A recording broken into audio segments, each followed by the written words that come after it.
Away from the life-affirming afterglow of England's gripping Test series with India, Surrey's first county title in 16 years and another packed T20 finals day, cricket's future is being shaped at two empty grounds with trials of the new 100-ball format having begun.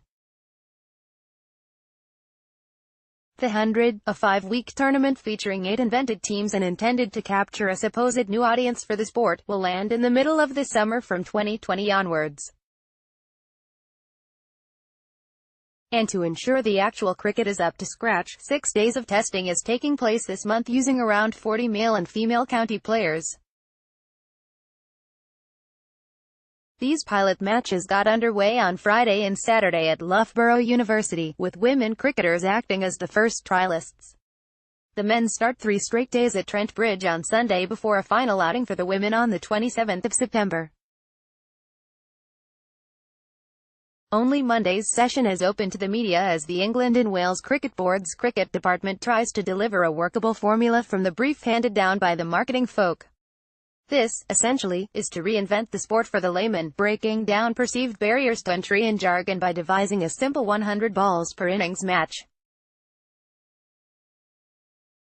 The number of deliveries will go down on the scoreboard as the number of runs goes up, with the job done in around 2.5 hours to suit the needs of broadcasters.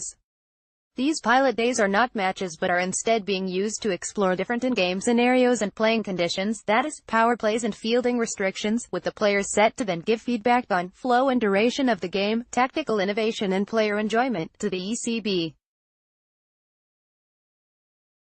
Behind the scenes, Trent Woodhill, a freelance 2020 coach with tournaments such as Australia's Big Bash League and the Indian Premier League on his CV, has been working as a consultant to the ECB and meeting players around the counties in the past month to brief them on the 100. Luke Wright, the Sussex T20 captain, has sat in on one of Woodhill's seminars, and as one of the country's most successful short-form exports, he too has plied his trade. In the BBL and the IPL, as well as the Pakistan Super League and its Bangladeshi equivalent, he hopes the cricketing public keeps an open mind about the 100.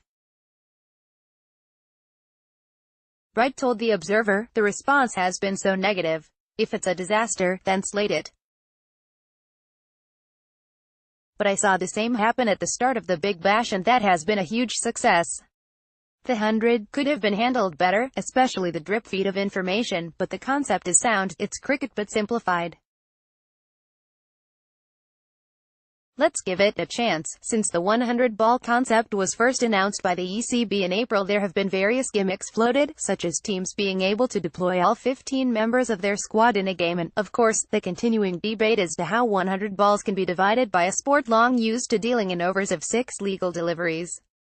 It is now expected each innings will be made up of 25 ball overs in blocks of 2 per end, with the option of a bowler sending down all 10 deliveries if on a roll but restricted to 20 in total.